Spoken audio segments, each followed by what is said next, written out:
बांकीपुर उपचुनाव से पहले जनसुराज को बड़ा झटका। केसी सिन्हा समेत कई नेता बीजेपी में शामिल। एनडीए ने चुनावी अभियान को दिया नया धार।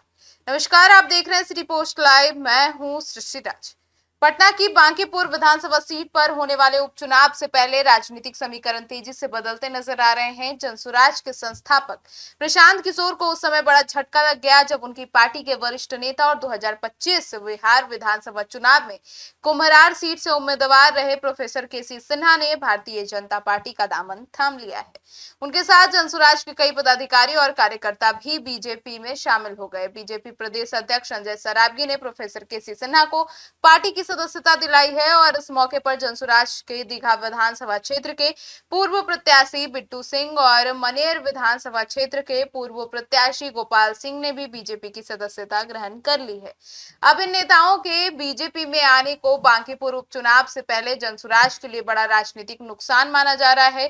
प्रोफेसर केसी सिन्हा बिहार के जाने माने गणितज्ञ हैं और शिक्षाविद भी रहे हैं।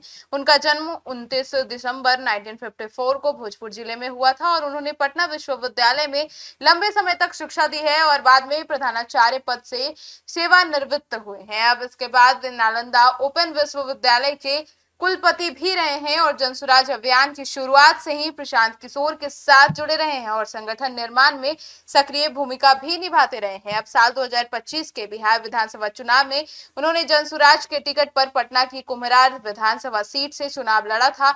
हालांकि त्रिकोणीय मुकाबले में उन्हें करीब 15,000 वोट मिले और वे तीसरे स्थान पर रहे। इस सीट से बीजेपी के संजय कुमार विजयी हुए थे और जबकि कांग्रेस उम्मीदवार इंद्रदीप चंद्रवंशी दूसरे स्थान पर रहे थे। इधर बांकीपुर उपचुनाव को लेकर बीजेपी और एनडीए ने भी चुनावी तैयारियों को अंतिम रूप देना शुरू कर दिया है। बीजेपी नेता नितिन नवीन के आवास पर एनडीए के सभी सहयोगी दलों की लगभग 1.5 घंटे तक महत्वपूर्ण बैठक हुई। बैठक में बीजेपी, जेडीयू, लोजपा, हम सहित अन्य सहयोगी दलों के नेताओं ने भी भाग लिया है। साथ ही व्यापारी, शिक्षक, डॉक्टर, वकील, पूर्व सैनिक, सांस्कृतिक और अन्य प्रकोष्ठों के करीब 200 पदाधिकारी भी मौजूद रहे। बैठक में तय किया गया कि चुनाव प्रचार पूरी तरह से टीम वर्क के साथ चलाया जाए और इसके लिए 2 अलग-अलग टीमें बनाई गई है। पहली टीम घर-घर जाकर मतदाताओं से संपर्क करेगी, जबकि दूसरी टीम चौक चौराहों, बाजारों और सार्वजनिक स्थलों पर लोगों से संवाद करेगी और चुनावी माहौल का फीडबैक जुटाएगी। बीजेपी ने बांकीपुर उपचुनाव के लिए 40 स्टार प्रचारकों की सूची भी जारी की है। इनमें मुख्यमंत्री सम्राट चौधरी, नितिन नवीन, प्रदेश अध्यक्ष संजय सरावगी, सांसद मनोज तिवारी, अभिनेता एवं गायक पवन सिंह और अब तो एमएलसी भी हैं और कई तमाम मंत्री और सांसद, विधायक सभी शामिल हैं इस लिस्ट में। सभी नेताओं को अलग अलग जिम्मेदारियां सौंपी गई है ताकि बूथ स्तर तक संगठन को मजबूत किया जा सके।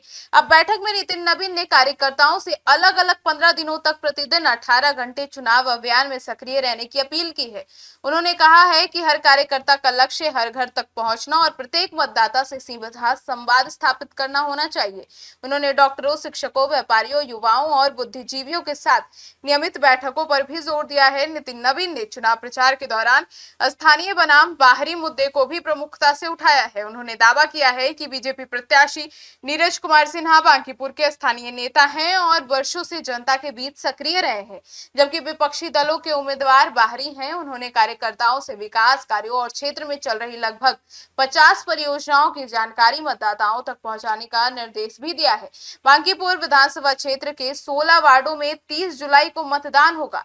अब इस सीट पर करीब 3.69 लाख मतदाता अपने मताधिकार का प्रयोग करेंगे और चुनाव आयोग ने निष्पक्ष और शांतिपूर्ण मतदान के लिए तैयारियां तेज कर दी है। अब देखना होगा कि जनसुराज के नेताओं के बीजेपी में शामिल होने और एनडीए की आक्रामकता चुनावी रणनीति का असर मतदान के नतीजों पर कितना पड़ता है। आपकी क्या राय है, जरूर बताइएगा। धन्यवाद।